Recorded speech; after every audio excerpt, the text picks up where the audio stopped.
Billy got it bumping. Leg drop, boot to the face, we won't fold.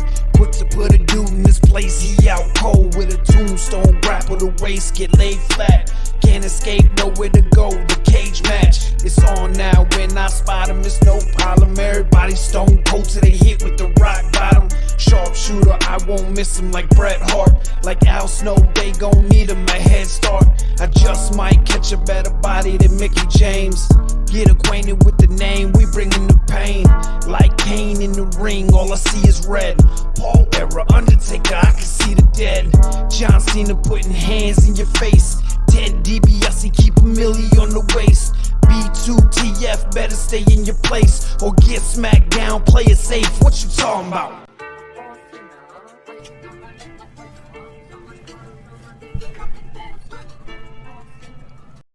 Welcome to another episode of Boot to the Face, powered by FullPressCoverage.com.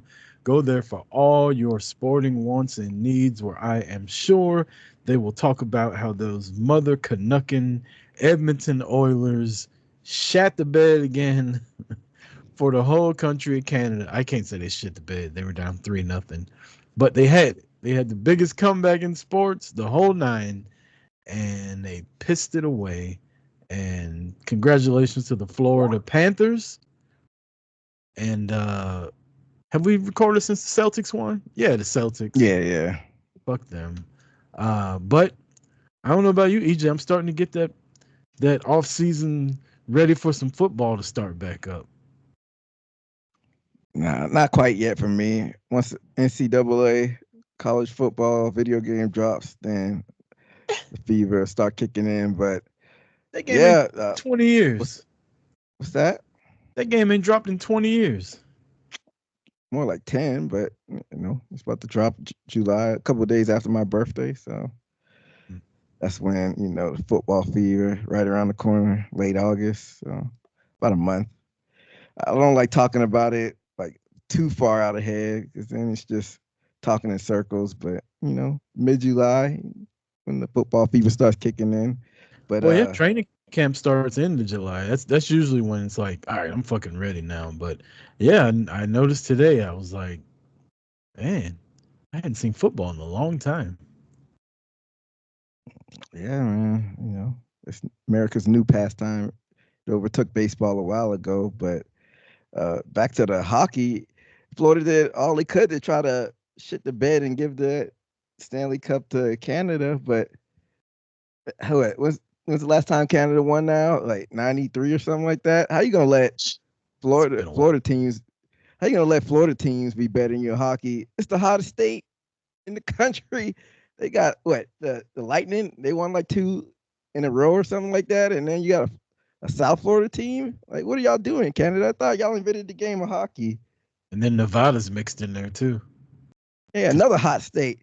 Vegas won last year. Yeah, but the Canadians will tell you, all the teams they're about 80% Canadian, There aren't many American players on the team, so it's kind of like Canada still has the cup. No, you don't. No, you don't. Yeah, it's not where they're playing. It could be both ours. We just keep it in America. Exactly. So sad. Too bad, so sad. Maybe next year, Canada. You do anything this weekend, EJ? Nah, this past weekend was a pretty chill weekend. I had a golf tournament with the alumni chapter of my frat, but I didn't get to play in it. I just had to work it, which is really not that fun. Had to work it. I thought that's what the hot girls are for. They work the golf tournaments. Nah, we had to go around and set stuff up, but it's for a good cause. It's for scholarship money for local kids. So I can't go wrong with that.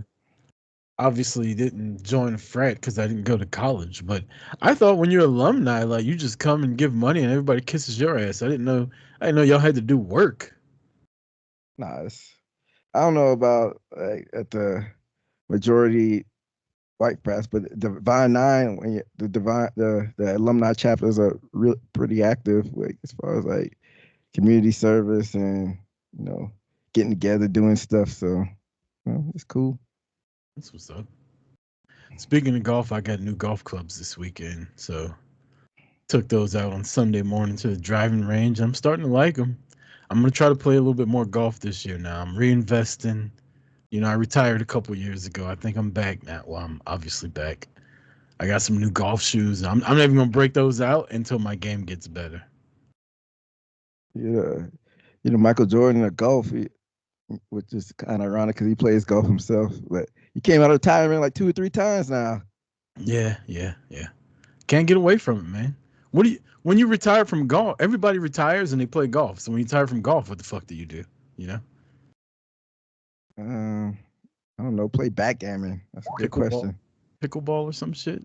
That's the new hot thing. Yeah, pickleball. Yeah. We had a pool party in my neighborhood this weekend. So my son didn't want to go, so it was me, my girlfriend, and my daughter went. We were there for a couple hours. They had like a little raffle, and we won one of the prizes, which was like a almost like an Easter basket full of shit. But it was like a couple little healthy sodas, a frisbee, like a blanket. Some people want a Yeti, other people want like alcohol making stuff. But they gave away, food, and my pool's dope. Like on the weekends they set a little cart out there, and it's got like sunglasses if you don't bring your own, and sunblock and fruit snacks and drinks and shit like that. They just wheel the fucking cart out and you get it. um so that was a good time. It was a little party. We out there for a couple hours. My daughter got her first sunburn. Oh wow, she never been sunburned before. No, these kids these days don't go outside anymore, dog. They just, Ah, yeah. The no, most that she's been explains it. outside is probably when we went to Harry Potter World the couple times we went last year. But So interesting. her little fair skinned ass got sunburnt. We're gonna go out skateboarding either tomorrow or Thursday. Skateboarding. Yeah, she got a skateboard. She want to learn how to skateboard. And Oh, I thought you said you were going skateboarding. I'm like, when did you pick up that hobby? when I was like 10, I knew how to do that. I was good at that shit when I was younger. Oh yeah.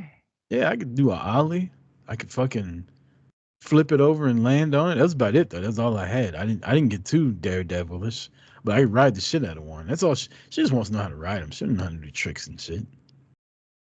Yeah, and kids take up stuff like that like a sponge. So I'm sure she'll get the swing of it. But I thought for some reason I thought you were going out there and skating. I think everybody tried their hand at skating a few times. I had a skateboard, but I wasn't no good. Kick push, kick push. Yeah, like Lupe. But yeah, I think I could do like a little baby ollie. I couldn't like do a kickflip or anything like that. There's actually a skate park real close to my house now that I drive by every now and then.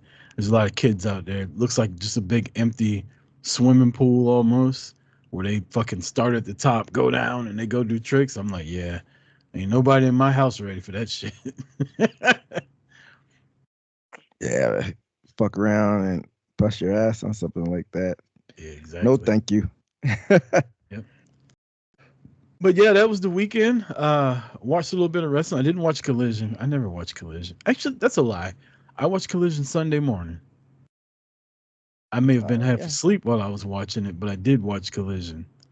Um, but everything else I watched last week. I watched Dynamite. I watched SmackDown.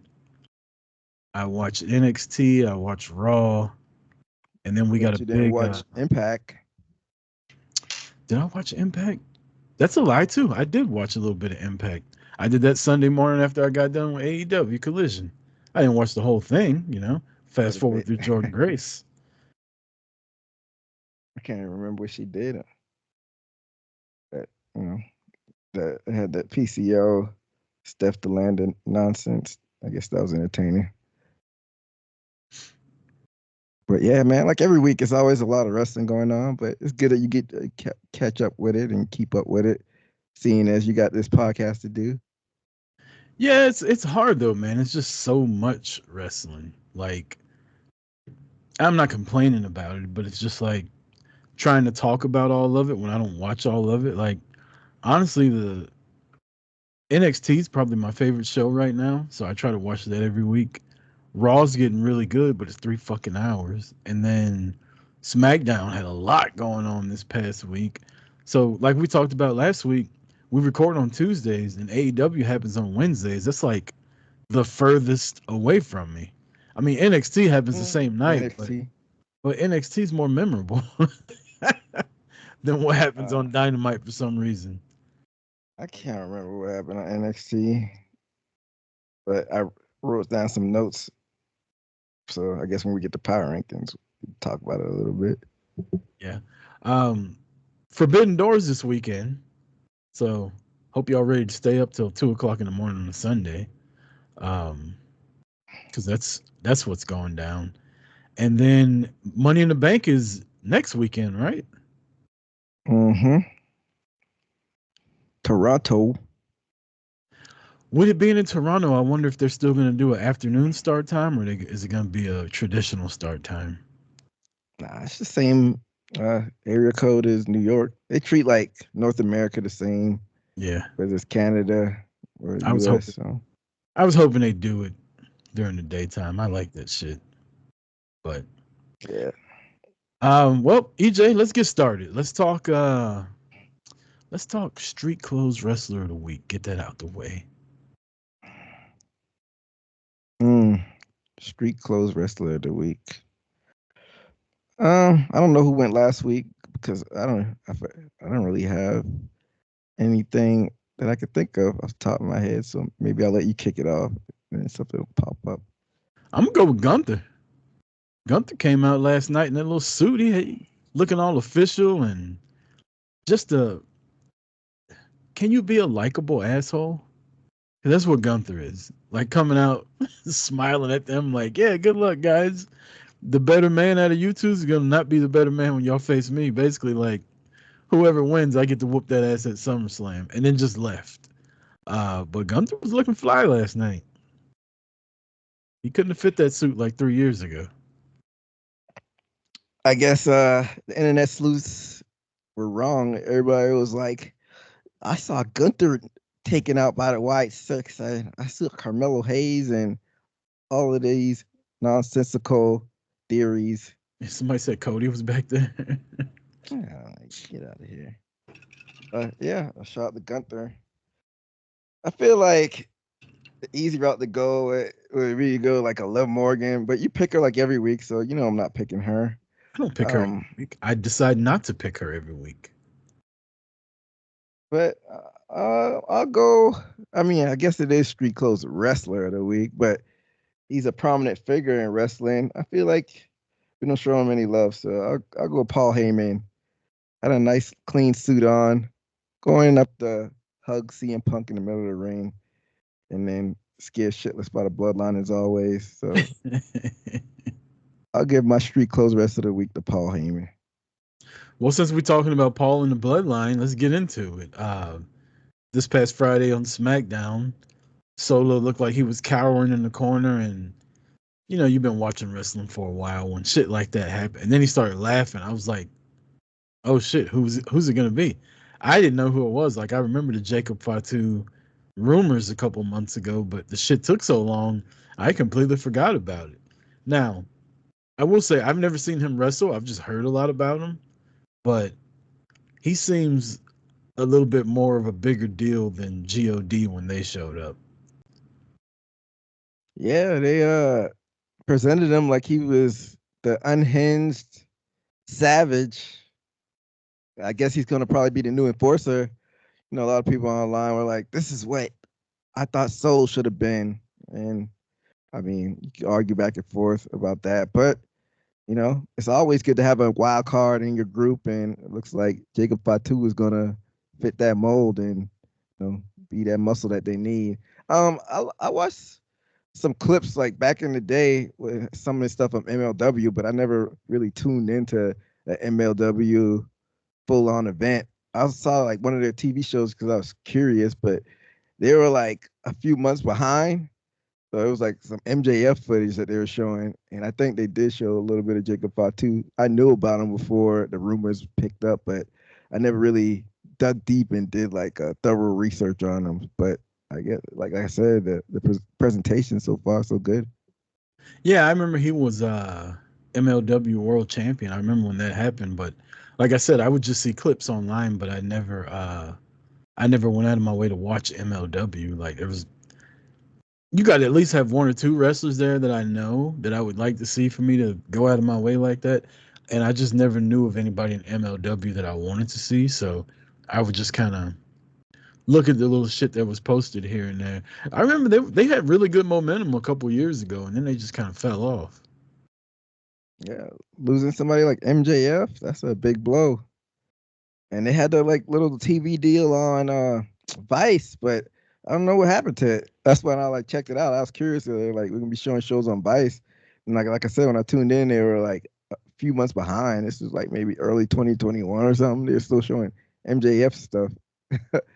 So yeah, like you said, that their momentum kind of slowed back down, but. Like when you're a talent and you shine on a company like that, you're gonna have the bigger companies knocking at your door. So you just got to keep reloading when you're like an indie company. Yeah, I mean, look at what AEW did to New Japan. Like they took everybody. Yeah, I don't and even we'll get into that later too. But yeah, I yeah, don't you're watch right. Japan anymore. I just watch AEW to see all the New Japan people that I want to see. Yeah, I mean, I wonder like how people view New Japan over there now. I don't want to go too far off subject because we're still talking about the Bloodline because it's still like the major company over there. So I don't know. It's ebbs and flows, kind of how WWE would dip over here. I imagine that's where New Japan is right now. They, like you said, they got to reload like WWE did, but yeah, I mean, they're still the best company over there, unless you just want to go to the all women shows, which I probably would, because them women be fucking, they beating shit at each other over there. Strong style, Yeah. stiff. But yeah, the bloodline's expanding. There's 4 members now. Uh, your boy Solo said Roman's not coming back, and shout out to Roman and the family as Sika, the Wild Samoan, passed away today. It was announced that he passed away today. I don't know when exactly he did, but condolences to the family. Um, but yeah, the bloodline's getting bigger, getting stronger. Bloodline 2.0, and the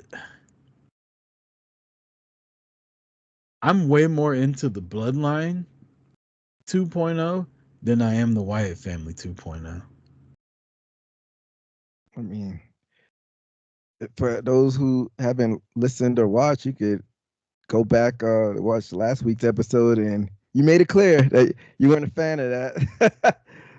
I mean, Yeah, the bloodline. Go ahead. I saw, I saw some people on TikTok talking shit. Speaking of, one of these motherfuckers on TikTok called me old. Really? He said Unc is senile. See, that's 2 ways to call somebody old. One, you said I'm senile. Two, you called me Unc. Am I old enough to be in the Unc category now? Yeah, I mean, Unc has no age limit. I was an uncle at the age of 12, so it's better Yeah, than granddad. So I'll when take. it's like slang, they like, "What up, Unc?" That's what you call an old nigga. Like, I ain't that old. It was probably I some take little 16-year-old though. I take Unc over grandpa any day. So Well, yeah. so I mean, I mean, eh, I feel like Unc is not disrespectful. It's not, yeah. So it's not like grandpa. I don't know. That's the first time somebody's ever called me. When you be at work or hanging out somewhere and be an older guy, you be like, "What up, OG?" Yeah, That's just you telling the motherfucker they old. Like you still cool, but you way older than me. I feel like that's what Unc is. yeah, but you're a father of teenagers, so as long as you're Okay, aging gracefully, that's all that matters. clearly, I ain't. The nigga said I was senile. That was just straight up disrespectful. Oh, because I ain't like the Wyatt family. Then you had another guy say I'm an AEW shill. Hey, What? you He clearly definitely don't doesn't. listen to the podcast. He definitely doesn't listen, and Yeah, that's hilarious. they was not happy on them few comments that I saw on their TikTok. So we And he still got time to delete this. Another guy said. Another guy said, "And your podcast sucks, to be honest." I was like, "You're not being honest, because we're dope." So, Hey, keep just keep commenting and keep watching it. Any talk is good talk, whether y'all are being negative or whether y'all are being positive. Just as long as you viewing and listening. but the other thing, big thing that happened on SmackDown this weekend is they were in Chicago, and you know what happens in Chicago? Your boy Phil got to show up, and he showed up, and Drew McIntyre pulled up and beat his ass. Apparently, off camera, we didn't see it, but you a bad motherfucker. You can pick a grown man up and carry him from the parking lot all the way out to the arena. Clearly, Drew McIntyre didn't skip leg day because that's a lot. He just deadlifted that man, and I feel emasculated. Somebody carrying me like I'm a little child. And then the The way ring he like threw him that. down, he just dumped him backwards. I feel like that was risky.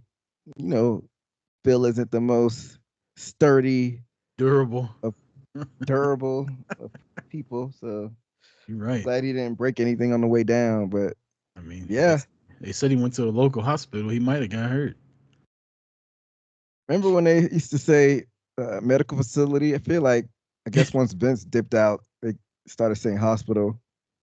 That's Why such was a Vince still weird against thing. hospitals? Yeah, that's such a weird thing to be like. We don't say hospitals. We just say medical facility. Okay.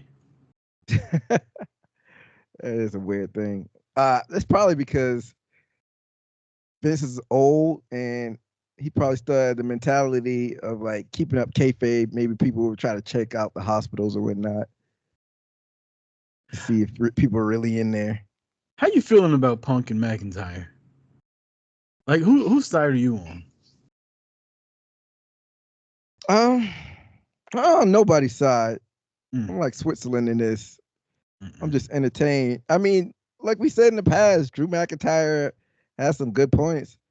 Uh, CM Punk has been a nuisance, and he's been the one that's getting screwed over along the way. But he's the one that was talking all that big talk once he injured CM Punk in the Royal Rumble. So hey, you Yeah, but pray somebody got hurt. You putting that energy out in the universe, so you can't cry when you get that back. So what he did to Punk was in a match.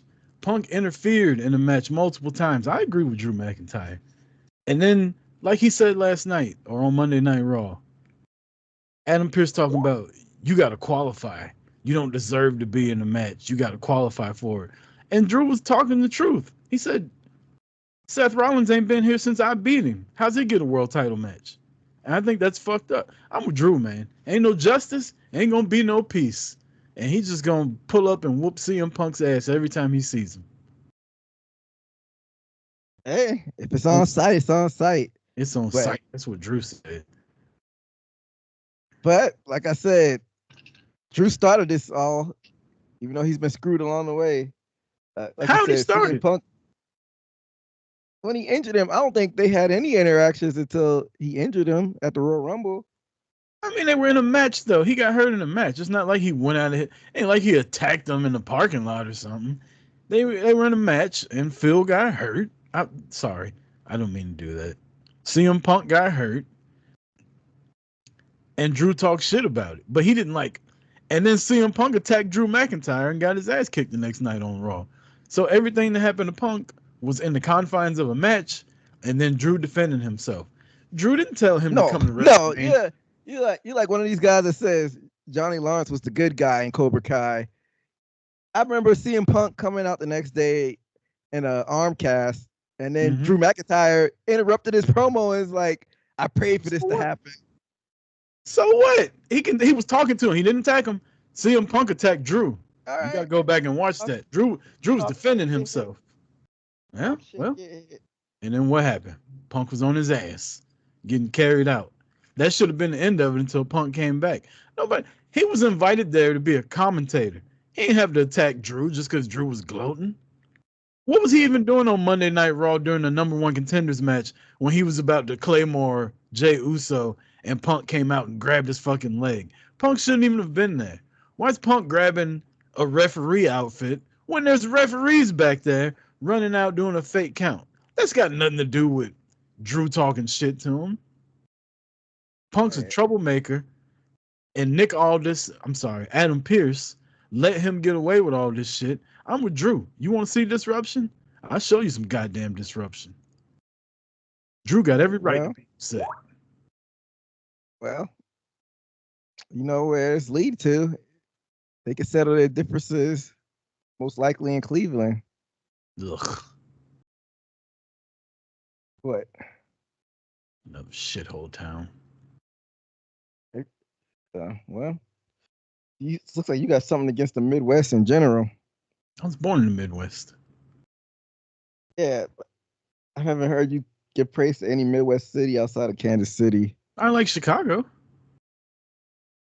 That's like the New York of the Midwest. It's the Midwest, though. I still like it. Chicago and Kansas City. Yeah, those are my two places. I like Omaha, Nebraska. Omaha. Yeah, I used to live there. I've never been, so I can't judge it. Maybe a swell place, but it's Oklahoma definitely City. not. Oklahoma City's pretty cool.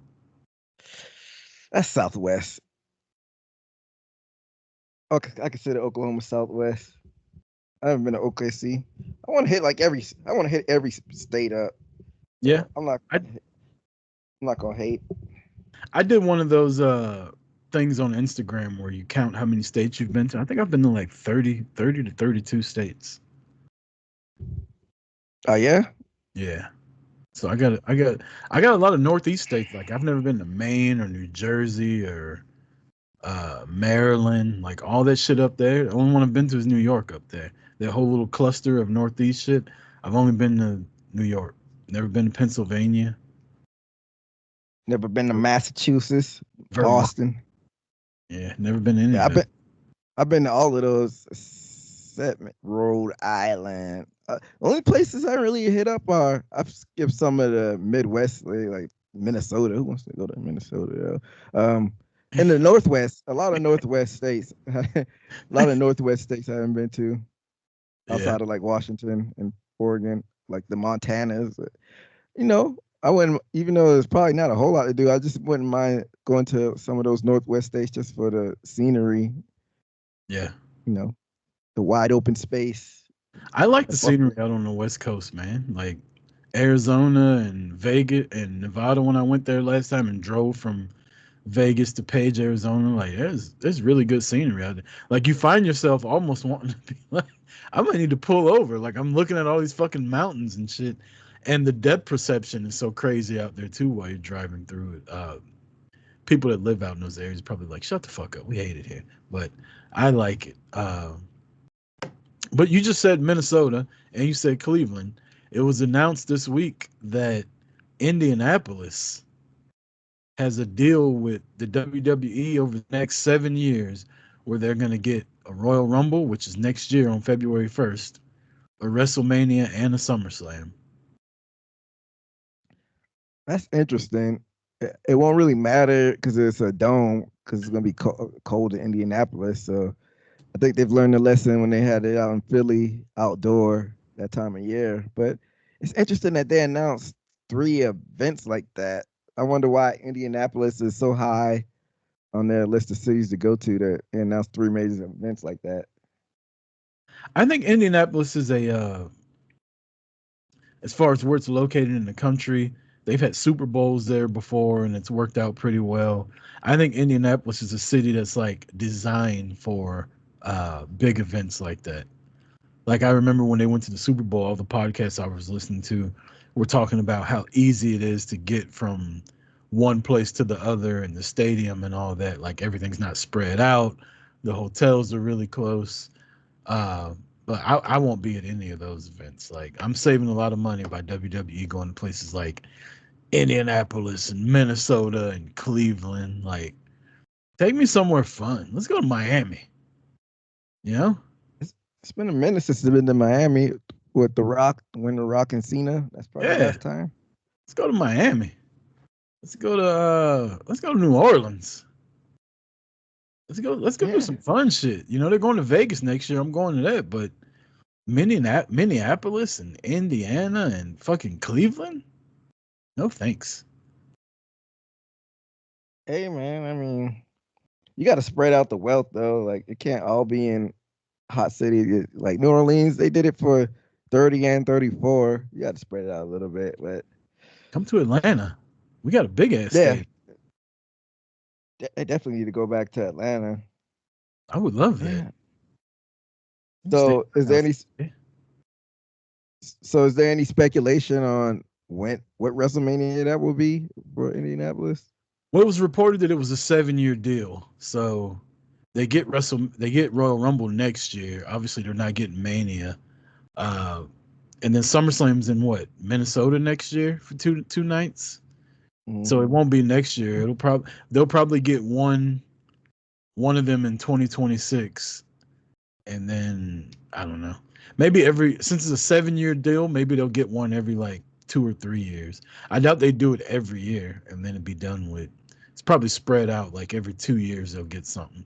So they'll get Rumble in 25, and they'll probably get Mania or SummerSlam in 27, and then in 29 they'll get the other one. That's interesting that they're going to Indianapolis. I'm assuming that did they say all are going to be in that dome? Oh yeah, those are all stadium shows. SummerSlam, Mania, and Rumble are all now stadium shows. So it's interesting they're playing the Rumble in a football stadium because usually they do like baseball stadiums for Rumble. Besides, the one in St. Louis was a dome, but like, it was half empty though when we went. There's still 40,000 people there. Yeah, so I like baseball stadiums for Rumble because like you said, there was still a lot of people at the Rumble, but when there's a baseball stadiums hold 30 to 40. You could pack that thing out, make it look nice. They're probably done with that outside shit though after last year. Like they're probably like, yeah, fuck outside. Let's get us somewhere covered up and make it do what it do. Yeah, but I know there's not many indoor baseball stadiums, but you go to a hot weather place like Miami, it won't even matter. Tampa, yeah. Who's the other indoor baseball stadium? I think those are only two. I think because I want to say Miami is. Oh, is the Twins? Is it Minnesota? Yeah, that is. Yeah, that is. The Rangers it is closed. The Rangers is closed. You're right. Is it the new one is closed? Mm-hmm. If I'm not mistaken, so don't quote me on that. But I want to say it's closed. Oh, definitely. The Astros, they're closed. I want to say. I might be lying, man. I don't know. I'm just talking out my ass. Whatever. That's what WWE's doing. All right, let's get to Judgment Day this past week.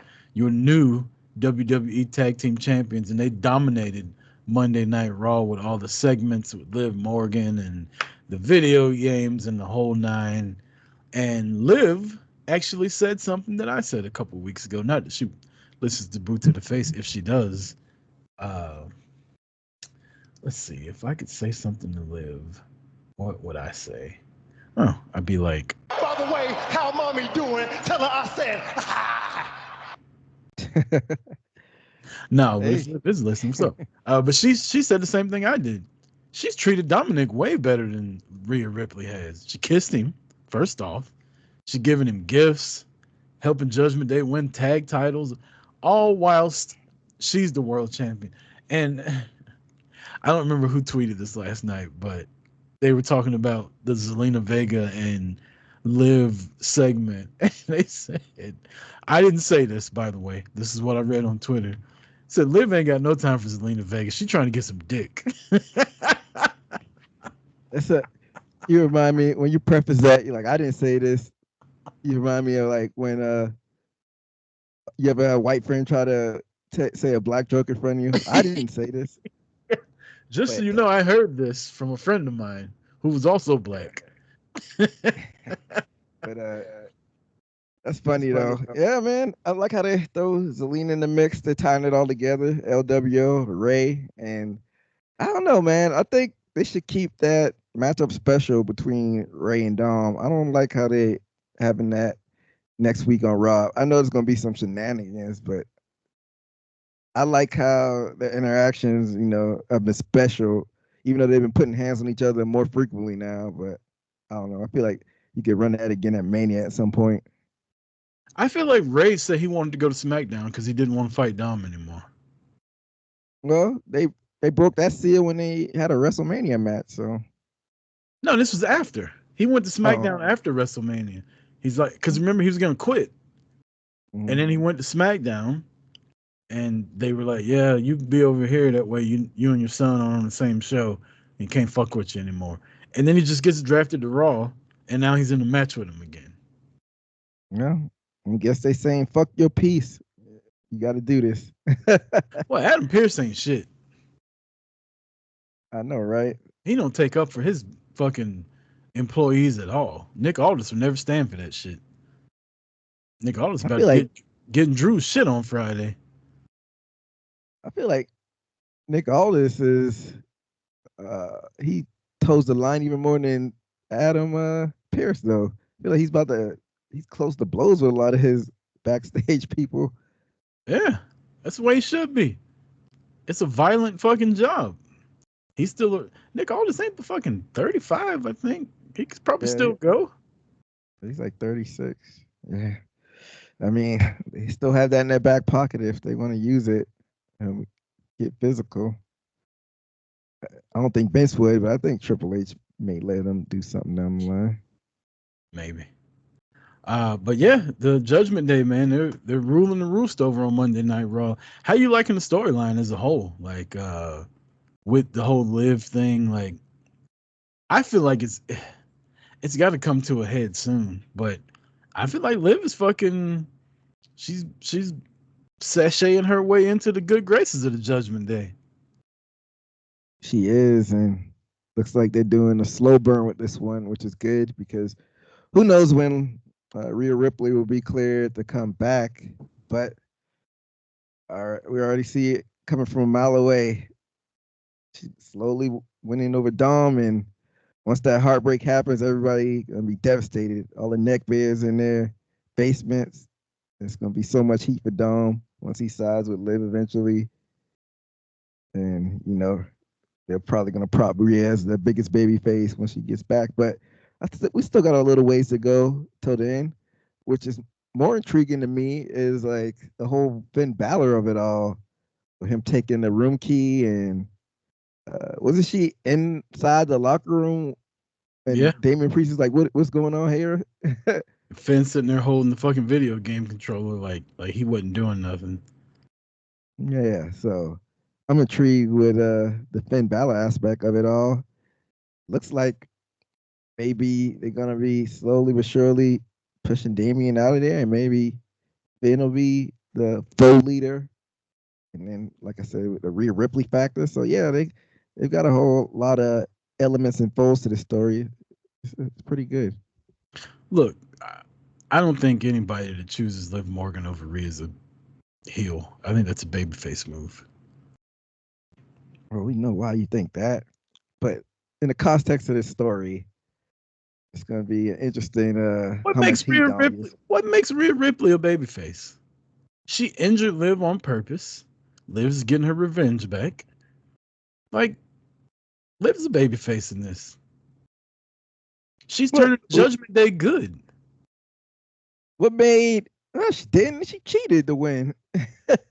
Turned them good. She's turning them good.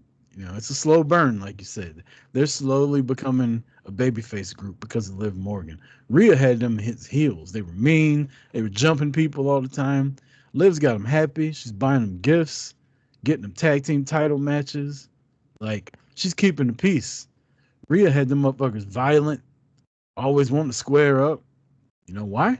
She wasn't keeping them happy. Liv is. Hey, everything that glitters not gold. She's tempting them with all that stuff, but nothing in life is free. She's gonna want something in return. So, but now they got all the. Yeah, she won't Dominic. That's not all she wants. But they got all the gold. I don't know. I'm skeptical, but You said what makes Rhea a baby face. What made Triple H a baby face coming back from Madison Square Garden? He was hitting dudes in the heads and with sledgehammers before he came back with hammer. I've never Before seen he came Triple back to H as a baby MSG. face. So why was he so beloved coming back at MSG? Because fans are stupid. Oh, there you have it. That's why she's gonna be a baby face when she comes back. The same motherfuckers that said I'm an AEW shield. Those are the type of motherfuckers that cheered for Triple H when he came back. Hey, take that for what it's worth.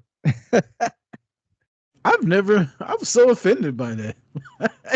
How dare you? You don't even know me. Talking about I'm an AEW guy. Yeah, clearly he doesn't watch. If anybody be the AEW show, would be me. So, what do you mean by clearly he doesn't watch? Like I shit on AEW.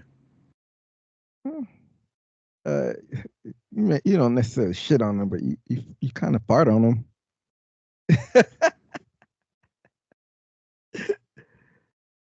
But that's what the beauty of this show is. We're balanced. Wait till we get to this Owen Hart tournament. I got some things to say. There's some foreshadowing with that.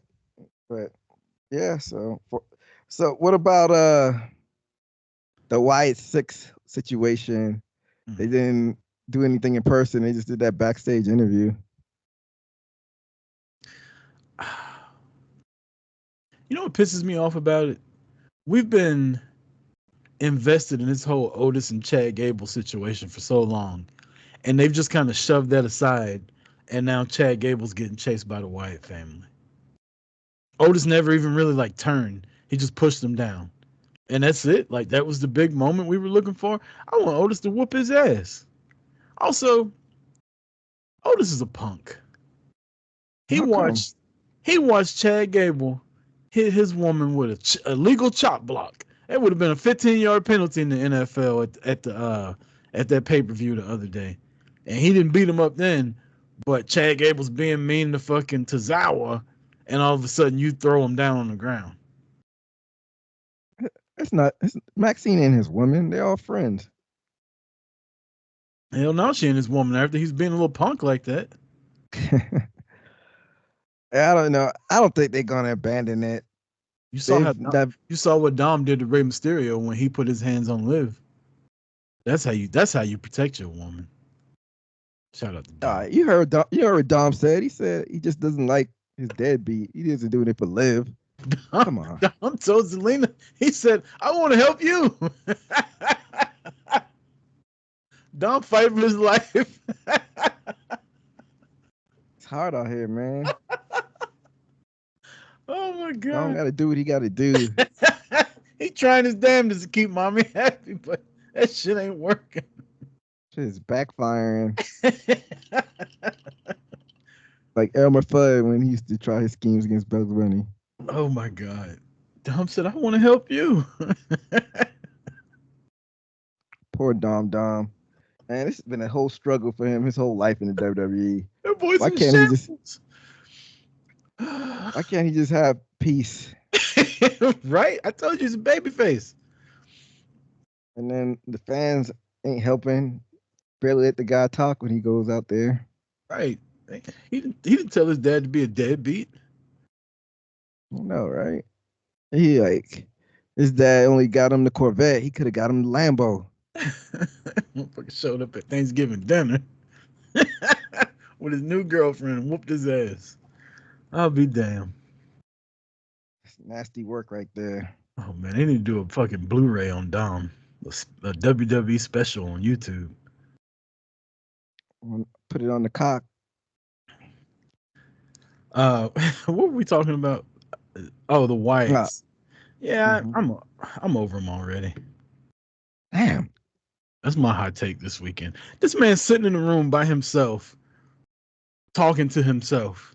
So are we supposed to believe he was on fucking acid? Is that what it is? He's on drugs? He was drunk? Is this are we seeing inside his mind again, I don't care about Bo Dallas. I don't care about Bo Dallas. I don't care about Dexter Lumis. None of them. I don't care about them. That's why I don't like this thing. And people can get mad if they want to. Did I say I don't like it? Talk to me in 6 months when this shit is over with. How you know it's gonna be over with in 6 months? Because that's about how long this Wyatt shit always lasts. Due to Bray, I think he had some mental health issues and physical issues, and it was under Vince. But maybe they got it mapped out. I want to believe that they were sitting back, getting this ready for the past half year to year, and they got it mapped out, and they're not going to go into this without any direction. I don't think they're going to let it fizzle out that much. At least get to Mania. For what though? Why do we need this? I mean, I didn't need it necessarily, but they're going to go with it, so I want to see how it plays out. And from what it seems like, they're not going to go supernatural. I think they're probably going to go more cultish, which would be a good thing, which won't, mess people up in the ring as bad as far as like getting the shit in. Because if you're going against a mythical creature, how you going to be a mythical creature? So if it's more cultish, then I'm in favor for that. If they don't have superpowers, how are they going to win? What do you think, Bo Dallas is going to beat Gunther? Absolutely not. Nobody's beating Gunther. They can beat up Chad Gable, though. Braun Breaker? By the way, they're building up Braun Breaker. It's looking a little Goldbergish, a little Rybackish. Bo Dallas going to beat Cody? Take the title off Cody? No. I know Seth, when they're having a creative meeting, he's in the back ducking. Don't put him around me again. Right. Daniel Bryan left because of that shit. Braun Strowman? Where's Braun Strowman at? Wasn't he in the Wyatt? He was in the Wyatt family. Why did they leave him out? I don't know. He's chasing the Judgment Day around like a madman every week. They gotta have Braun quit running. He looks like he's in pain when he's running. Yeah. He got a little hitch in his giddy up.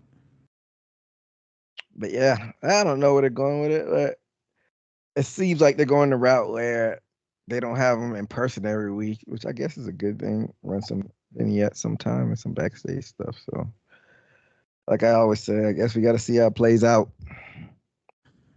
Let's get to some AEW stuff real quick, EJ, before we predict and get to power rankings. The Owen Hart Memorial Cup again was announced that the winner will be the winner of each bracket, women's and men's, will face the world champion at All In. I have no issues with the women's bracket, but I have a lot of issues with the men's bracket. I'm going to read you these names. Claudio Castagnoli,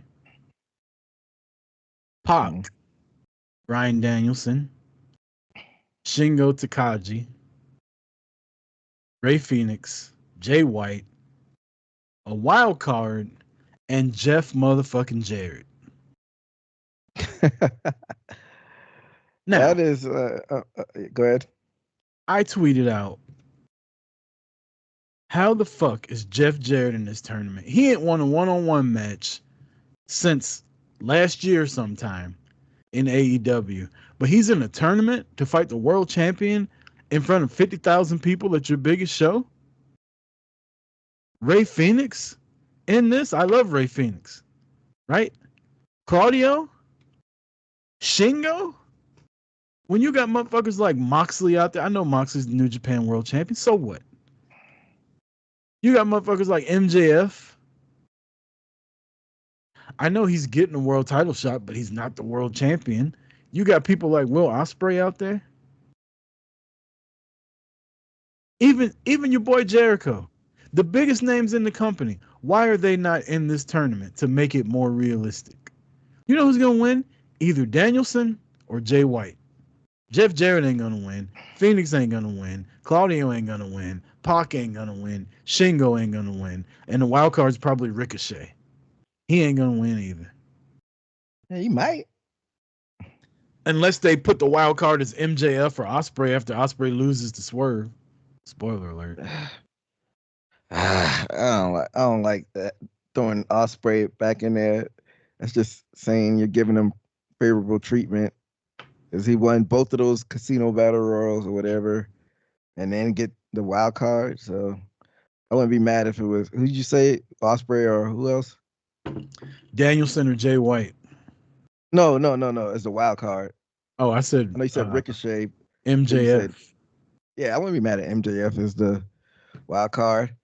But yeah, man, it just seems like a mismatch of randomness, and I wouldn't have a problem with it if it was like, in years past they kind of treated it like almost like the King of the Ring tournament, and the King of the Ring tournament was used to elevate people, but putting that world title aspect of it on the line, that's where I agree with you. Now you're not making it believable that some of these guys could win if you're putting a world title at All In on the line. So that's what messed it up, that aspect of it. So, I mean, like you said, have some balls. Put some heavy hitters in there and have them lose the fucking match. You think it's going to matter if Moxley loses? All of a sudden we don't like Moxley anymore? Fuck no. Moxley's the guy. He lost the match. You think it's going to matter if MJF loses? No. Like, come on, man. Yeah.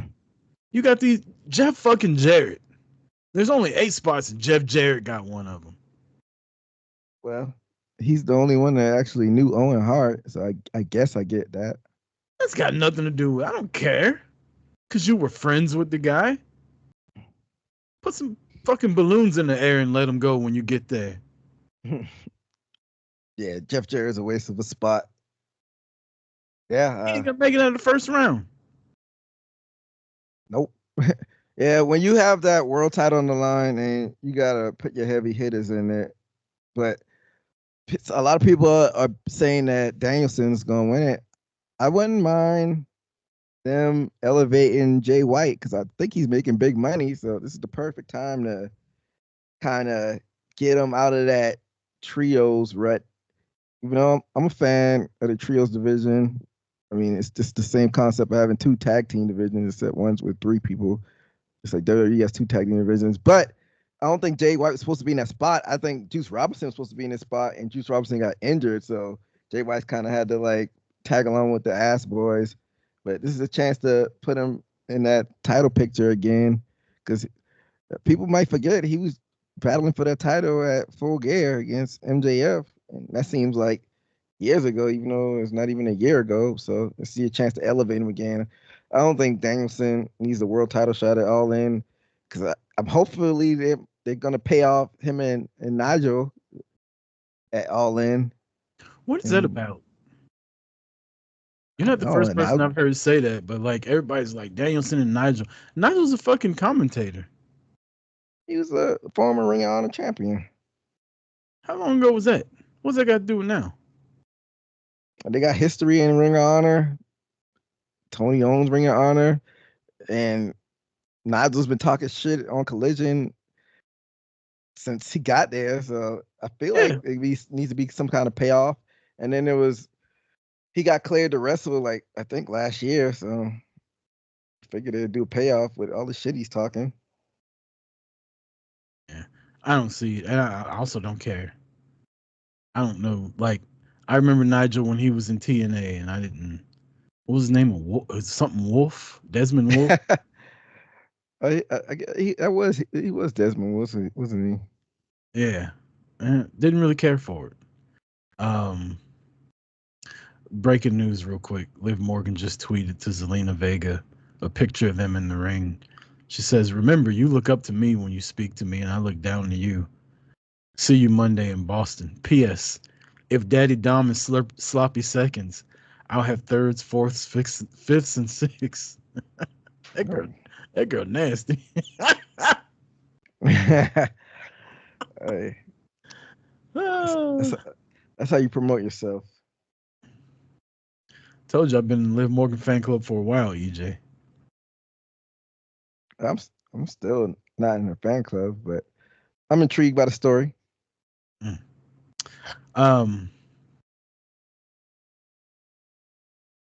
Sorry, somebody just sent a really fucking weird DM to Boot to the Face's Twitter account. Yeah, If I had to predict who's gonna win the Owen tournament, I would go with Danielson or the wild card with Jay White coming in third. But none of these other guys I don't see main eventing All In. And it depends on who the champion is too. Like, who the fuck knows who the champ is gonna be? From the way Dynamite ended last week, it looks like Osprey and MJF might end up having a match at All In. Yeah, you might be right. So yeah, I think it depends who wins the championship at Forbidden Door, or if he either Swerve maintains it, retains it, or if Osprey goes over. Can you see Pac being like maybe a outside shot since he's from over there? And In the main event, no. Too many starts and stops with Pac. If he was like there with AEW without all the bullshit, like maybe, but I feel like he's one of those that's on TV, off TV, on TV, off TV. Not as bad as Miro, but like close to it. What the fuck is Miro? He's still in therapy, dealing with his divorce. Shit, his fucking ex ain't dealing with it. She all over social media with another dude. Man, and that's why he's sad. Whatever. He ain't been on TV since what? All Out? Nah, it was a World's End. Didn't he beat Andrade? Yeah, that was World's End. No, that was All Out. That was the weekend after All In. I thought, well, what happened at World's End, and then they basically writ him off. Like, I think that was Andrade's last appearance. Who did Andrade face then? Shit, I don't know. And then he popped up at the Rumble. It wasn't Miro, I don't think. I don't know. I have to look that up real quick. But yeah, I don't know where Miro is. I mean, he's probably still collecting a check. Yeah. So. Tony and Mariah, you wanted to talk about them, or did I want to talk about them? You wanted to talk about them. Let's see if I can remember what I want to talk about. Yeah, Miro beat Andrade at World's End, so December is the last. Oh wow! I didn't realize Miro was on TV in December. I may not watch World's End either. It's still a long ass time, you know. It's almost July. Yeah. I'm really liking this Tony and Mariah story, especially with can't even think of my girl's name, Mira. Mina. Especially with Mina in it now. Like, I don't know. It's a very entertaining story. And I'm going to be sad when Mariah has to choose. But not for nothing. Like, I remember seeing Mariah May when I first got into, like, wrestling Twitter and shit like that back in the All In days. And I remember, I could be remembering this wrong, but I felt like at the time, she was just like a really hot wrestler. Like, people just knew her because she was hot. She is fucking good in the ring now. Like, you put her in there with better people than who she's been wrestling. Like, I think she's got the makings to be a really big star in AEW. She got really good charisma. She's good in the ring. Obviously, she looks good. Yeah, I think they've done a good job of building her up, bringing her in and kind of slowly pushing her to the top. Putting her with Tony has done wonders for her, and I'm a believer now. I honestly just thought she was like, oh look, another hot face, you know, they can't really do it. Nah, I was wrong. I was completely wrong. That girl can go. Yeah, it seems like she got her footing in stardom and was able to get the reps. And like you said, she's just not another pretty face. But yeah, I'm digging the story as well. But do you think if they're trying to position this to be at All In, you think it's a little bit rushed? Because I think it was a perfect spot with her if she was like a TBS champion beforehand. Is she a believable, viable threat to actually take the title off Tony if they were to do it at All In? Yeah, why not? Win the Owen Hart Cup. Fucking have Mina come out and cheat for her. Or Luther turn on Tony, because Luther seemed like he done had it with Tony. Really? Yeah, you ain't never pay attention to Luther in the background. He just like throw his hands up in the air, and Luther ain't with this shit no more. This is hilarious. Yeah, I mean, it is Remember they tried to make Luther a wrestler. Well, I mean, he was a wrestler, but they brought him over as a wrestler. And he had matches with like Jericho and people like that. It was trash. yeah. He's with the something science project or something like that. I Wasn't he with remember. Brandy in Brandy's group? I don't know if he was in the Remember Nightmare Brandy had a Collective. group? Yeah, I think he was. Maybe. Yeah, that lasted for like a month. Everybody shat on it. Who the hell But told you it was open mic night, bitch? they said they got on her for code switching. But yeah. Yeah, I mean, back to the subject. We're not gonna get on Brandy. We just had Juneteenth, man. Leave that woman alone. Leave that woman alone. Um, yeah, but going back to the Tony of it all, like I said, I'm digging it. But I guess this is your chance. You said you wouldn't be mad if they did it all in. It's your chance to elevate a new face that's not a former WWE, product and take off from there. But I don't know. For some reason, it just seems like what's going on with Britt and Jamie Hayter. I feel like those are in the tuck as well. I think Jamie Hayter had an injury that we just like they've been very hush hush about and hadn't said. As far as I know, Britt Baker's fine. She just isn't on TV. But I mean, and it's just my opinion. I don't really care if Britt Baker comes back anytime soon. Jamie Hayter, gotta have her back ASAP. But Britt Baker, I mean, when she comes back, they don't need to necessarily shove her up to the forefront of it, but she'd be like nice depth and throw her in there with Mercedes and Chris Statlander and stuff like that. Mercedes run circles around Britt Baker. Let's find out. She's just chilling at her at her tennis practice, collected 2 checks, and Tony's dumbass is paying her to go run another business. That's hilarious. Hey, I ain't mad at it. Can't knock the hustle. I gotta find another dentist. I wonder if she's does the Atlanta area. Since I moved, my dentist's too far away now. Maybe she expanded.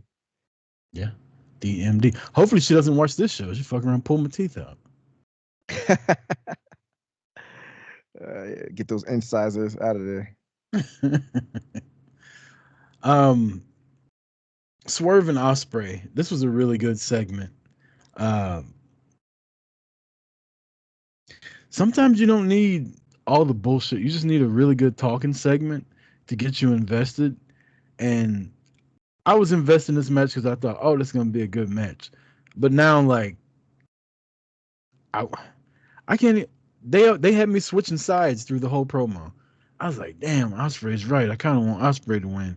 Then I'm like, no, but Swerve's the guy. And then Swerve's like, you don't get to say the last word, motherfucker. We about to make this personal. So yeah. Go ahead. I was just gonna say I thought this is a really good segment for both of them. Probably one of the better talking segments between world champion and challenger that AEW's had in a while. Yeah, Osprey has really impressed me of how intriguing that he is on mic. I'm not saying he's Roddy Piper or anything, but he's got a lot of passion, and he's like, what I like about it is that he is unpolished, but he's fiery on the mic. And Swerve does what he does, and like you said, it was a good back and forth. Like you said, you really couldn't really choose a side, and I like how towards the end of it, Swerve made it a little personal, put a little flame in it, and not just gonna be handshake. Let's just have a good match. It's a little bit of animosity sneaking in there. It was what he brought up his wife and his stepson or something like that. Mm-hmm. So, don't you ever say their name again, bruv. That's a good Osprey impression. But yeah, I thought it was shit. But hey, I'll listen back. Yeah, and then you got the Don Callis. He's like, I don't need Don Callis. They zoom backstage and Don Callis doing Don Callis things. It looked like Trent was more mad than Don Callis though. Trent just got there. He was mad. I liked. I also liked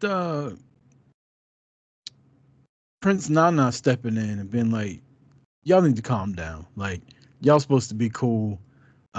Save it for the pay per view. Like, because they don't need to have fisticuffs right now. You know, they might come to blows tomorrow night, but they don't need to.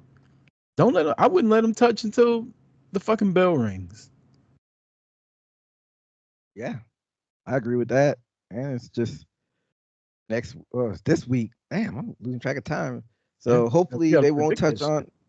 Yeah, hopefully they won't touch on tomorrow's Dynamite either. Or if you're watching this, tonight's Dynamite. Going back to Tony and Mariah real quick, I forgot about this part. Where does Soraya and uh who's the girl she runs with? Harley Cameron. Harley. Where the hell do they come into this at? What do you mean where they come into it? Like, why they just start running in and beating bitches up? Then they left Tony in the ring and get beat up by herself. It's if it's on site, it's on site forever. She don't fuck with Tony. Remember they used to be in a group together and Yeah. and Tony went batshit crazy on them and switched sides. So it's on site. This is where Saraya put some women street tag clothes team. on. She could win every week. Yeah, like Saraya went through a weird.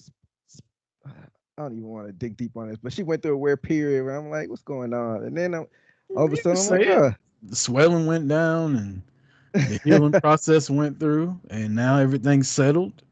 And honestly, she did it. Whoever she did hers with looks right, because she looks a lot better than she did a couple years ago when she was Paige here. When she was the GM of SmackDown. But yes, never mad about seeing Saraya on my TV. But like with her and Harley Cameron, like you said, they're just running around beating girls up, kind of for no reason. But she's got history with Tony. Like I said, like even though they don't need more belts, like her and Harley would make a pretty cool tag team champion if they would ever go that route. I think Saraya's in ring is not good at all. I never liked her in the ring, but since she's been back in AEW, like it's just been not good. That's because she barely wrestles. Not getting those reps in. So it is what it is, though. True. Let's go ahead and hit power rankings, EJ. Then we got to predict this long ass card that's gonna happen. Power rankings. I'll kick it off this week, even though I don't know who kicked it off last week. I need to start keeping track, but whatever. Number 5, I got Bruv Will Ospreay defending his international title against Brian Cage on Collision. And I like how he's working, different size people. Like Brian Cage, he brings a whole different element than, say, Bryan Danielson. So I dug it. So Will Ospreay is my number 5. My number 5 just qualified for the women's Money in the Bank, Miss Lyra Valkyria. I like Lyra. I'm starting to dig her. I wish she was a little better on the mic, had a little better personality, but yeah, I like Lyra. I don't dislike her. I just not really intrigued by her at all. Her matches are good. Like I always find myself, ring. Yeah, I always find myself cheering for her in the matches. That's what's up. My number 4 also qualified for Money in the Bank by pinning a 15-time world champion, Carmelo Hayes. Melo don't miss. Got the jobber intro. Didn't even see him come in the ring. But then 10 minutes later, he's pinning Randy Orton. 1, 2, 3. And one thing I do like about the Money in the Bank, at least on the men's side, none of them that have qualified yet have won the world title before, which is what the Money in the Bank was predicated on back in the day. It was all about the new people. Randy Orton shouldn't be in there. You know what I mean? Drew McIntyre and Sheamus probably. Is it Sheamus that's in that match next week? against Yeah. Dragunov. Dragunov will probably win that. Like, and that's the way it should be. I don't want anybody that's won a world title to be in the Money in the Bank. Like, I like this. I like all the upsets that have happened. Like, I'm digging it. I'm not mad at that. So Carmelo Hayes is your number 4. Mm-hmm. Melo don't My win. number 4, I think it's been a no, because you had some people I think on for Battleground. I think me as well. But the kid, Javon Evans, what do you say? He's bouncy. Number one contender for your NXT championship, which I thought they were gonna have a swerve with that. I thought they were gonna take it off him right away and put it on back on Ego Page. But yeah, what he's like, the kid's like 18, 19. That's crazy. Yeah, eliminated. They had some TNA guys in there that he was mixing it up with, and ended up. If there was 20 people in that battle royal, I probably would have picked 15 of them to win before him. Oh yeah, you're not feeling the kid. No, I didn't say that. I just he wasn't one of my favorites going in. It's like somebody I thought was going to win, but I'm looking forward to seeing him and Trick wrestle. Oh yeah, but yeah, it's gonna be on Heat Wave. Is Heat Wave at the Performance Center, or is it they going on the road for that? I think it's at the perform. I think it's just a regular It's a Special? Tuesday theme Okay. show. I think. Okay. Cause I'm gonna say that's a big spot if they're gonna go on the road with the kid. But Mm-hmm. that's a good way to wet his beak, so to speak. So yeah, my number 3 is who you had at number 4, Carmelo Hayes. He qualified for the Money in the Bank, and like you said, it's good that he had like the jobber intros, and they kind of had a surprise finish because a lot of people weren't picking him to win it. So less predictability is a good thing. My number 3 would be Will Ospreay.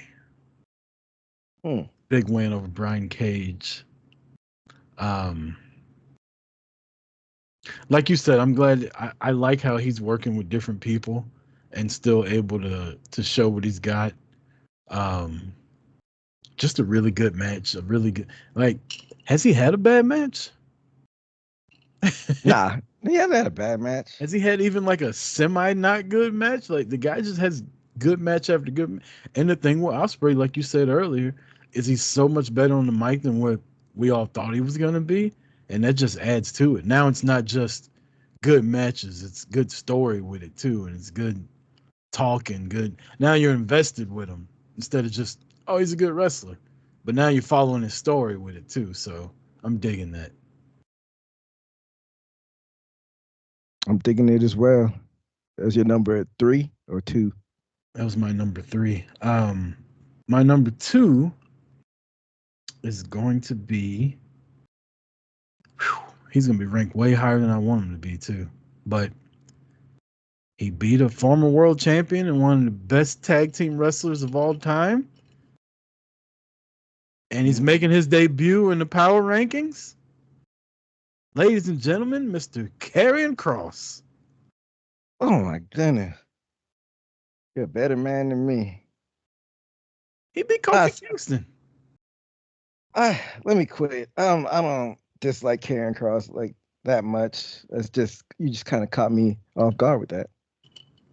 I don't know why he's so angry all the time. He goes home to Scarlet.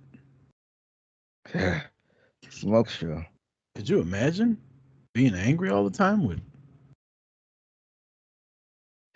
I'd be a happy man all the time. But yeah, I mean, when I saw the match and he beat Kofi, obviously it's tension because I feel like Kofi undercut Xavier and took the match. But after the match, they just had Karrion Kross just like celebrating, and they cut to the next scene. So He cut a promo. Oh, he cut a promo. He cut a promo backstage. He asked. He told Xavier Woods he could stay with Kofi if he wants. He could either be Marty Jannetty or he could be Shawn Michaels. He said that? Yeah. Just the disrespect to Monty Jannetty, Yeah. pretty messed up. Yeah, I missed that part because I went back. For some reason, I had to take like a call during the match, and I went back and watched the match. But I guess there was like a little space in between that and the main event where, like you said, he cut that promo. I say so. Okay, so they did follow up with it. That's what's up. I don't know where they're going with it, but guess we just have to keep watching and find out. I hope Kofi's the one that turns on Xavier. Oh, really? Because it's looking like it's gonna be the opposite. Right. I hope they throw a swerve and it's Kofi. I don't know. I feel like Kofi could be a really good heel. I mean, he was when the group first started. I mean, they all were, but I feel like after he's been the champion now too, like, and I've told you before when they had their podcast, he had a heel persona called Big Money Kofi. It was so fucking good. Or he went back to his Jamaican accent and basically told everybody he did it for the money. He cut such a long promo on one of those shows. Like I laughed so hard at that shit. But yeah, I'd like Kofi to be the one to turn. That'd be a nice twist. I wouldn't be mad at it. I feel like it would. Go ahead. Just for him to be like a no nonsense type heel. Yeah, I wanted him to turn during what was the tournament? During King of the Ring, when during the draft. Like, I was a world champion. And y'all drafted me number 13 over all these jabronis. Like, I wanted him to get mad and be no nonsense. But I do feel like Kofi turning on Xavier would do more for Xavier than Xavier turning on Kofi. How come? Because now you're the sole member of the New Day that the other guy turned on you. So now you have the sympathy of all the New Day fans. And probably make him a really hot babyface. And Xavier can work. He can fucking wrestle too, man. Yeah, you can. He's a good story. Sorry, go ahead. I didn't mean to cut you off. I was just the same, man. It's just kind of depressing, like the whole Big E of it all, because we all knew it was a serious neck issue, but I guess in the moment you didn't realize the gravity of it, that he may not wrestle again for real, because I guess we just got kind of used to, you saw Saraya make a comeback. She was supposed to be retired. Bryan Danielson, he made a comeback. So you thought maybe Big E with the technology may be able to come back, but it seems like it's too risky, and it's health over wealth. So if it's any risk at all, then just enjoy what we've got from him and appreciate what he's given to the business. So yeah, Money in the Bank's coming up. Go watch him win Money in the Bank and that crowd pop. I'm just mad. He cashed in on Lashley though. Black on black crime. Tragic. And then he ended up losing his belt to Lesnar here in Atlanta. Always. At fucking day one in that bullshit match. Because Roman ended up getting COVID and they put Lesnar in the other match and then put the belt on Lesnar. Like, I wonder what Big E was supposed to, because he wasn't supposed to lose, I don't think. I don't know what was going on. We know Vince ripped scripts up and did nonsense behind the scene. But we all know, if you're on Black Twitter, that if you're a black champion, your belt ain't safe around Brock Lesnar. So I don't know. He wanted to fight John Jones. Is that another black dude with a belt? Yeah. UFC. He wouldn't. It wouldn't have ended well with him with that. But yeah, I always thought John Jones would have beat Lesnar too, but I still wanted to see it because Lesnar's so much bigger than John Jones. I don't know, man. John Jones at heavyweight was looking real healthy. He wasn't looking like Brock Lesnar though. Yeah, but Brock can't throw hands. Right. If Brock could have found a way to bum rush him and get him on the ground, it would have been ugly for Jones. But yeah, I think he probably got kicked in the face. Yeah. What if? Who knows if we ever see Brock Lesnar again in WWE? Shit, it ain't too late. Fucking send him to Saudi. They'll pay for that shit over there. No drug Yeah. tests. Fucking Lesnar can do all the roids and John Jones can do all the coke. Put him in the fucking cage. I think Lesnar's too old now. You never know. Anything can happen. But yo, you did your number 2 was Karrion Kross. Yeah. My number 2, she's starting to be like one of my favorite wrestlers on the roster.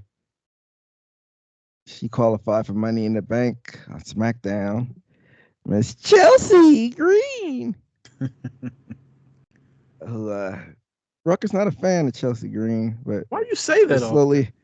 We'll slowly but surely convert him. I never said I wasn't a fan of Chelsea Green. I liked her when she was the hot mess in TNA. Laurel Van Ness. Yeah.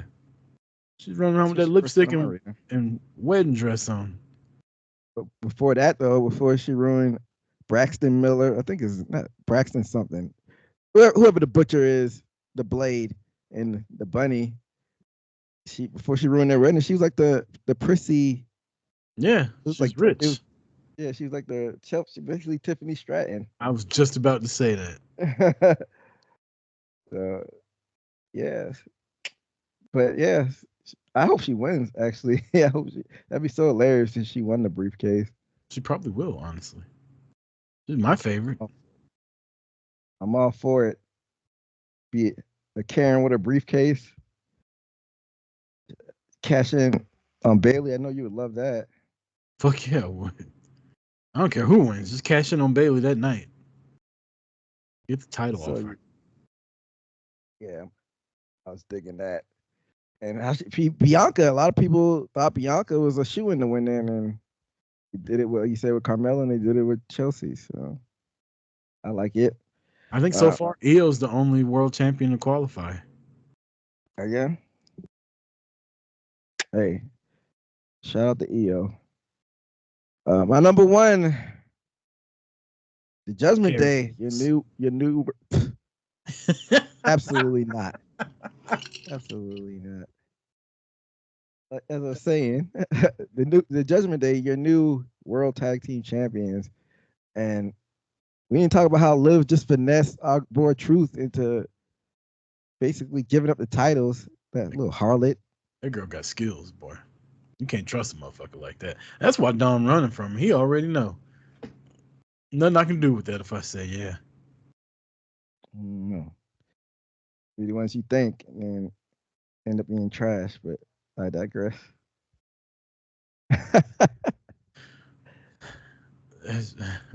I'm gonna stop. My number 1 was your number 2. My number 1, you said I ain't like her. I got her ranked number 1, Chelsea Green. That's a shocker. I don't think Chelsea's ever been in your ranking. Hell, she don't ever win. She's like a 2-time tag team champion. What do you mean? That doesn't count. That's like saying R-Truth is a 47-time 24/7 I-95 European Canadian champion. I think Chelsea might actually won that one too. Probably. Champion's a champion. All right, EJ, it's getting late, man. Let's get into Forbidden Door predictions. We need to start taking. Don't I owe you like a bottle of whiskey or something like that? Yeah, from last year, but who's keeping tally? We need to start keeping tally on these, but maybe we'll start at Money in the Bank. We'll restart the counter for the second half of the year. That's what we'll do. Second half of the year, we'll keep it up and make some kind of wager, and you can tell me what kind of alcohol you want. I'll send it to you. The Learning Tree, Chris Jericho, Big Bill, and Brian Keith versus Samoa Joe, Hook and Shibata. I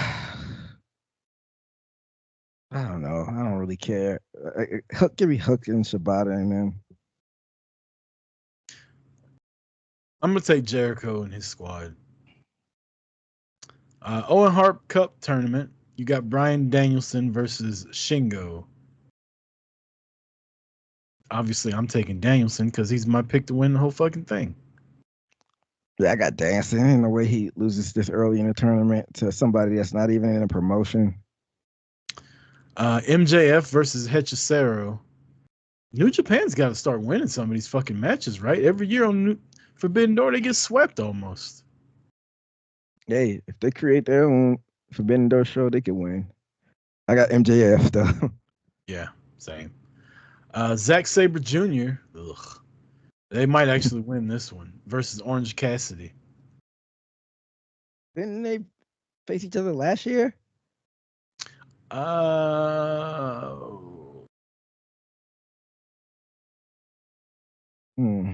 I think they I feel like did. they have wrestled each other. I think you might be right. Was it at Forbidden Door though? I want to say it was at Forbidden Door. This might have been when he was still the champion. Um,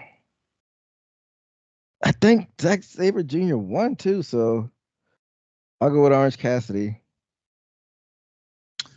I'm gonna go with Zack Sabre Jr. just because New Japan's got a. Well, I take that back. I'll go with Orange Cassidy. Your IWGP World Heavyweight Championship, John Moxley taking on Naito. I think this is where they get their belt back. I got Naito on this one.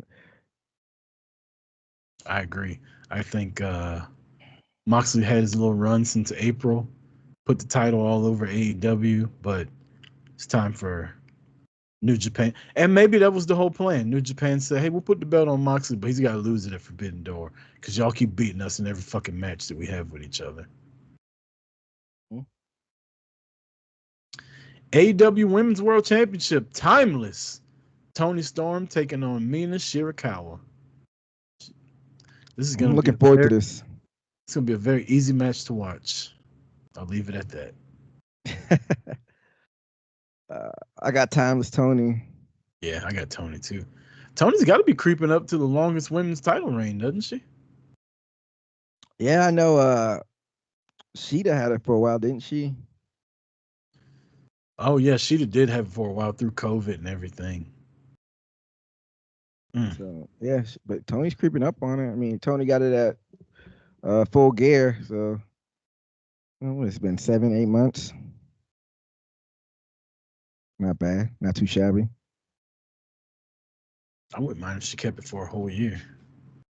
Yeah, I wouldn't be mad at that. Let's see what the next match is here. AEW TBS Championship and New Japan Strong Women's Championship. Mercedes Moné versus Stephanie Vakir. I got CEO. This is a candidate for a match of the night. She got to get the title back where she lost basically through the injury. So let me get Mercedes Moné. Yeah, I got Mercedes too. She got to get rid of that whack ass music. Did you know she's rapping in that music? Have you ever listened to it? That's her? I thought it was just a random woman rapper. Nah, it's her. Damn, that's tragic. E.J. said, damn. But yeah, I got Mercedes to win that. AEW TNT Championship. Takeshita versus Mark Briscoe versus Jack Perry versus Dante Martin versus Leo Rush versus to be determined in a ladder match. I mean, it's clear Jack Perry's going to win this, right? Yeah, I got Jungle Boy. And then you got the main event. AEW World Heavyweight Championship. The challenger, Will Ospreay versus the champion, Swerve Strickland. Biggest match of the night, EJ. Who's it going to be? Man, you think this might be in contention for match of the year if it goes like you think it probably should go? Match of the year? Contention for it. I didn't say it would be the match of the year. I don't like the match of the year stuff, but I guess. I mean, we do have a Boot to the Face Awards where we pick match of the year. We nominate it and we let people vote on it. That's true. We don't actually vote on it. But I mean, it's so hard because there's so many quote unquote good matches, but like they're gonna have a hard time beating Cody versus Roman just because of the story that was tied into it. You know what I mean? Like this one, they just started the story. Like it's not a long history, and I hate to put it like that, but like you can do all the moves if you want, but if there's no story with it, like does it really fucking matter? And this story just started. That's why I think Ospreay should get a rematch with Swerve at All In, and they should they should build a story with these two. I don't think that's what's gonna happen, but I wouldn't be mad at it. Like I feel like AEW storylines, they're like a month and a half long. They have the match and then they go their separate ways. Like it's not a real like who's got real beef in AEW with another person? Swerving Hangman. Right. That's that and their matches were good because they had a really good story. Like motherfuckers drinking blood and breaking into your house threatening babies and shit. You know what I mean? Like if they were to have another match, say Hangman was the fucking wild card and he wins and it's Swerve and Hangman at All In, I'd probably be more into that match than I would be Swerve and Osprey this weekend. Now, if Swerve and Osprey built the story up going into All In, then I wouldn't say that. But I'd take a Hangman and Swerve match right now over Swerve and Osprey. Yeah, we may be getting that, but we'll see. Well, I got swerving this due to some callous shenanigans. Yeah, I got Swerve also to retain the World Heavyweight Champ. I think he's just gonna win clean. No, I take that back. I think Don Callis is gonna fuck over Osprey. Yeah. But, that means you could run it back somewhere down the line. So it won't be the worst thing in the world. Just to answer our questions earlier, EJ, about the longest reign, you were correct. It is Hikaru Shida. I'm sorry, Hikaru. I said it like Tony Storm. She had the title for 372 days. Damn. She had it over She a had year. it for over a year. Damn. Second longest reign is Britt Baker at 290. And now Tony Storm is at 218. So she's got a ways to go. She wants to be the longest reigning champion. Jamie Hayter had it for 190 days. Why didn't realize she was champ for that long? Tony Storm and Shida are they hold the record for the most championship reigns in AEW at 3. And they're the only. Damn. Sheeta and Tony Storm are the only multiple time. So they have 6 of the 12 title wins in AEW's women's championship history between the two of them. Oh, damn. Yep, they're the only two. They're the only two multiple time champions in the AEW's women's division. Oh, damn. Isn't Sheeta like in the Owen Hart? I don't know. Yeah, I think she is. I thought I saw her name in there. Let's see, Owen Hart Cup. Britt Baker won in 2022, and Willow won it last year. Why are we not? There we go. 2024. Yeah, we got Willow Nightingale beat Serena Deeb, and then Statlander beat Nyla Rose, and then you'll have Deonna Purrazzo versus Hikaru Shida, and Mariah. Wow, Mariah and Saraya. Okay.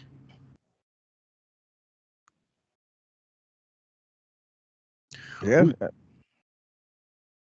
Shida and Right. Purrazzo. That's a good match. I don't know who's gonna win that one. That is a good one. Because Perazzo's been kind of building momentum. I say Perazzo takes it. Yeah, and Shida just fucking roll out of bed, just gonna come in advance in the fucking tournament. Like, when's the last time Sheeta's been on TV? It's been a minute. So updated the updated card for the Owen Hart, like I said, Willow Nightingale and Chris Statlander are facing each other. Willow won last year, so I think Statlander is going to take that one. And then you got Sheeta and Perazo. The winner of that match takes on the winner of Mariah May and Saraya. And then Pac has already defeated Claudio, and he will face the winner of Danielson and Shingo. And then Ray Phoenix and Jay White will face the winner of whoever beats Jeff Jarrett. So it's actually not a bad little tournament on the women's side. Women's side's got a lot of stories in it. Yeah, for sure. And one last thing before we get out of here. It's time. It's time to get rid of Forbidden Door. We know we're not a ratings show. I don't really care about the ratings like that, but this whole Forbidden Door, the novelty is worn off of it. You've acquired all of basically all of New Japan's top stars, so it's not really that special event. You have some CMLL guys that people don't really know, and I think it's kind of staggered all the good storytelling you've been telling in 2024 when you have this stopgap of Forbidden Door. You had literally the worst rated Dynamite in the history of the company this past Wednesday. You got watched by NXT. It's no need for this Forbidden Door pay-per-view. It's kind of staggering the storytelling a little bit. And I'm not a jump out of the window guy. I don't think the world is ending. They'll probably bounce back, but you don't want it trending the way that it did for the ratings last week. So for the way it's been going all year, like it hadn't been attendance and ratings, like they're doing good, but they're not doing good. I think you could keep Forbidden Door, but like maybe once every 3 to 5 years, make it special. Like these guys are all AEW is going to send a shitload of people to New Japan for Wrestle Kingdom. So like we see it twice a year now. Do it every 3 to 5 years. Yeah. As a yearly thing. It's time to do something different, switch it up. Maybe do like the Olympics, Maybe AEW and New Japan could do like a 8-year partnership where every 4 years they do, like WCW had WCW versus the World, I think is what it was called, or they had some kind of cup where they fought New Japan, and it was like 7 matches, and whoever won 4 matches won the cup or whatever. Do something like that. You switch it up a little bit, but yeah, I think every 4 years, have motherfuckers after Wrestle Kingdom start trying to qualify to get on the New Japan team, almost like the Ryder Cup in golf. Yeah, that I wouldn't be mad at that at all. Yeah, make it special. I mean, obviously you'd have to come to an agreement with New Japan, and both companies will have to stay in business for 4 years. But like, I don't know. I think that would be pretty dope as opposed to every year, like you said. Like, it is burnt out. Like, I don't know half these people, and the ones I do know, we've seen Orange Cassidy and Zack Sabre Jr. already. John Moxley just beat Naito in April.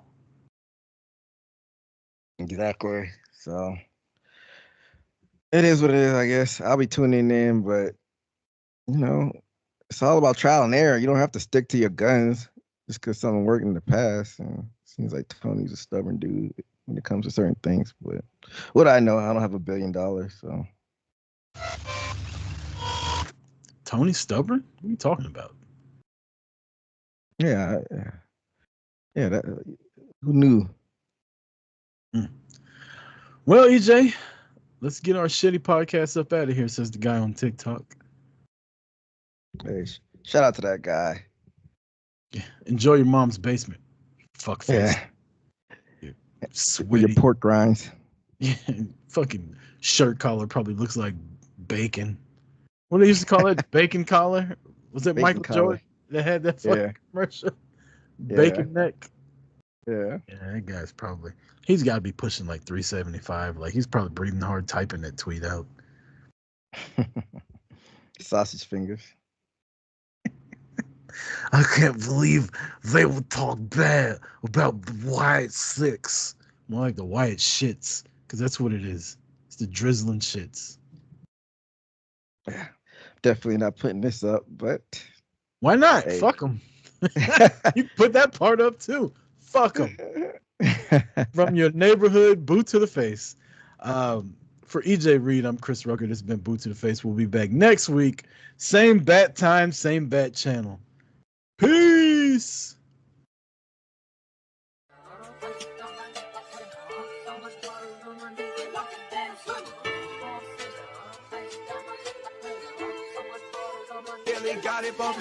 Leg drop, boot to the face, we won't fold.